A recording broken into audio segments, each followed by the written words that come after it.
జై శ్రీకృష్ణ. ఇప్పుడు మనము స్వామి వివేకానంద జీవితంలో జరిగినటువంటి అత్యంత స్ఫూర్తిదాయకమైన కథను గురించి తెలుసుకుందాం.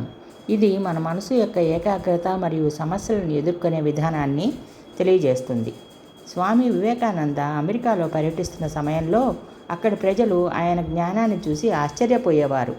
ఆయన అమెరికాలో ఒక లైబ్రరీకి వెళ్ళారు. అక్కడ ఆయన ప్రతిరోజు ఒక లావుపాటి పుస్తకాన్ని తీసుకొని ఒక్క రోజులోనే చదివేసి మరుసటి రోజు లైబ్రరీకి తిరిగి ఇచ్చేసేవాడు. ఇది గమనించిన లైబ్రరీ అధికారికి ఆశ్చర్యం వేసింది. ఒక్క రోజులో అంత పెద్ద పుస్తకం చదవటం అసాధ్యం. బహుశా ఈయన పుస్తకాలు చదవకుండానే తిరిగి ఇస్తున్నారేమో అని అనుమానపడ్డాడు. కొన్ని రోజుల తర్వాత ఆ అధికారి వివేకానందుని పిలిచి, మీరు పుస్తకాలు నిజంగానే చదువుతున్నారా లేక ఊరికే తీసుకెళ్ళి ఇస్తున్నారా అని అడిగాడు.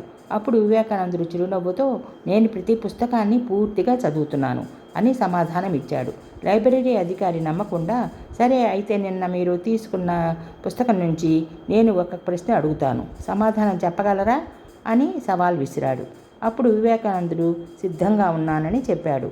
ఆ అధికారి పుస్తకంలోని ఒక కఠినమైన పేజీ తెరిచి అందులోని ఒక వాక్యాన్ని అడిగాడు.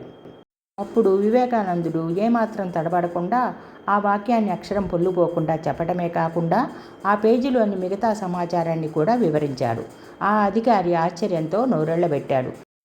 మీరు ఇది ఎలా చేయగలుగుతున్నారు అని వివేకానందుని అడిగారు. అప్పుడు వివేకానందుడు, మనసును పుస్తకంపై పూర్తిగా కేంద్రీకరిస్తే అది పుస్తకంలోని జ్ఞానాన్ని గ్రహిస్తుంది.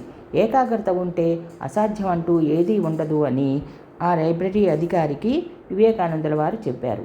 ఈ కథలోని నీతి ఏమిటంటే, ఏకాగ్రతే విజయానికి మూలం. మనం చేసే పని ఏదైనా దానిపై పూర్తి మనస్సును పెట్టి చేస్తే అద్భుతమైన ఫలితాలు వస్తాయి.